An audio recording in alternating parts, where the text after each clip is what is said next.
Okay, generally I don't film from this room. Well, I do, but not in this particular part of the room. The room just sitting, I'm not doing anything.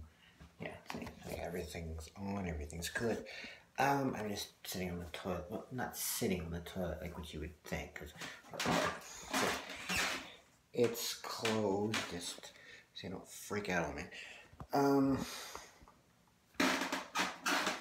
I'm not feeling too well today, and I wanted to sit down, but my makeup's in the bathroom, so it's just easier to get it on, and yeah, shoot from there. Let's see what's wrong. I know. I will first talk about Stargirl. I finally saw the whole series. Now I've seen the entire thing, and yeah, it was pretty good, I have to admit. I thought they were going one way with the villain, but actually they were not. Instead, they went a completely different way. They didn't make them evil Republicans like I thought they were going to do, thank God. They were just like Stargirl group agree with what they're doing, just not the way they're doing it, and you can't take people's minds over. Of course, what they have the issue with is that a certain amount would die, and they're going to stop because those people would die. But the thing that should have been the issue is what was in the Squadron Supreme thing. Again, that idea seems to still be catching on all the way up to Stargirl. Because they're having to rewrite people's minds to make them better people. In their estimation, what better is. But the thing is, you can't rewrite people. You have to discuss things with them. You have to let them become better people. Hope that they will be better people instead of just expecting it to happen. It doesn't work that way. You can't just tell someone they have to be better, because it never happens that way. You have to give them a logical reason. You have to give them things that they would understand and accept as being better, and not just saying, or not just trying to rewrite people's minds, because that doesn't work. People give shit to Steve Scott for that one bit in that one movie, Far Down Below. What changes a man? Time. Or man, woman, whoever. And that is our, transgender person, or a person who's gender neutral. Time. People have to learn things for themselves. They have to understand them. They have to realize them. Anyway, the characters were fun. I like Dr. Midnight. I like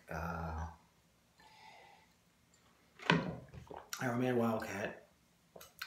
This show is basically Stargirl and Infinity Inc. I mean, if you've read Infinity Inc., the comic, and it's basically it. The whole cast is Infinity Inc. Just saying. You've got Our Man Jr., or Our Man, just Our Man, because he's the second Our Man, Rick Tyler, who was in the comics. Wasn't much of a reason for him to be the jerk he is here. He was still kind of a jerk, but I liked him in comics. But yeah, whatever. There was kind of a romance with him and Midnighter in the comics. I don't know if that's going to happen in the TV show. It doesn't really matter. Maybe there's something happened between him and Yolanda. They had a romance between Yolanda and Brandon Jr. Brandon Jr. kind of became a dick. But he didn't become evil after he got his powers. He decided to reform himself. Unfortunately, he died, as did his father, Brainwave. But he died at the hands of Yolanda, because that's kind of worse, decent symmetry. What she realizes that he's trying to trick them into believing that she is his son, but he's not. And she realizes that quite easily and gets further and is able to stop this thing. And they have the gambler, who's now a tech rat, somehow. I guess evil Riverboat Captain Gambler wasn't really cutting it for modern audiences. Yeah, it's not the worst idea. I understand why they would change that. Everybody had a decent arc. They let Stripes be cool. He and his daughter, Stargirl, finally get together. And they realize how much they have in common. And it ends up working well. And she does realize he's her dad. Her actual dad. The person raised her, loved her, was always there. And finds out that Pimbleton is not her father, but her father's this jerkwad. Yeah, anyway. So you actually physically meet up with him and find out he's an a-hole. Starman will be probably in the next season because they have this bit where he shows up dressed kind of similar to the Dragon. I don't know what's going on.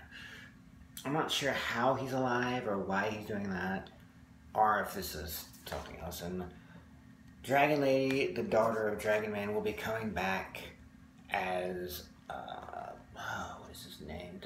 No, not Despero.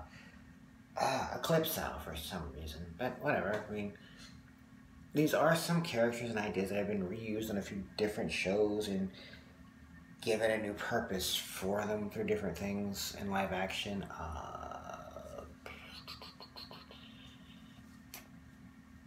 Right now, I can't think of it. Anyway,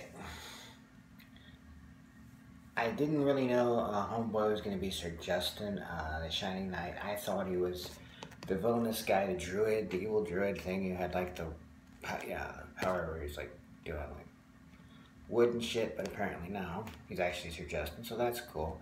They haven't done anything with the power ring yet. It's just kind of there, so there's nothing with Green Lantern. They like to show Green Lantern, but not actually do anything with him. Like they show, well, we have the possibilities of possibly doing a Green Lantern, but it would kill our budget, I guess. I don't know. Maybe that's the problem. That's all I can think. That's why you keep. But then again, they did fire some, so who knows? Wildcat, yeah, Wildcat has had many different versions throughout, but this is an entirely different world. Of course, that was Grant, who appeared on Arrow for a little bit. We haven't seen Yolanda except on this show, so that's kind of cool. That kind of works. I think this is also Midnight, Dr. Midnight's first appearance.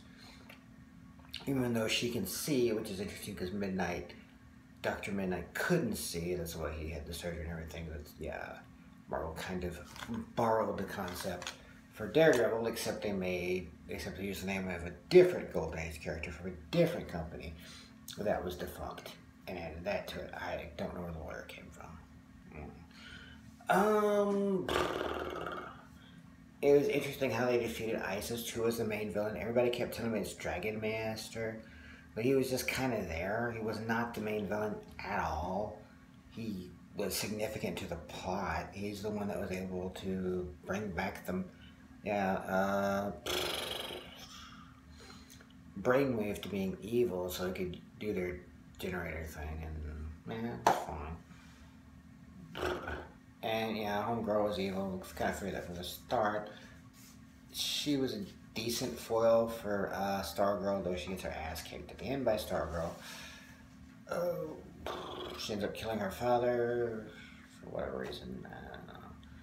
Oh yeah, she's pissed because she was locked in the cell. Of course, she was fucking everything up. That's why she was put in there in the first damn place. But whatever. Pretty much all I got on that show. It was good.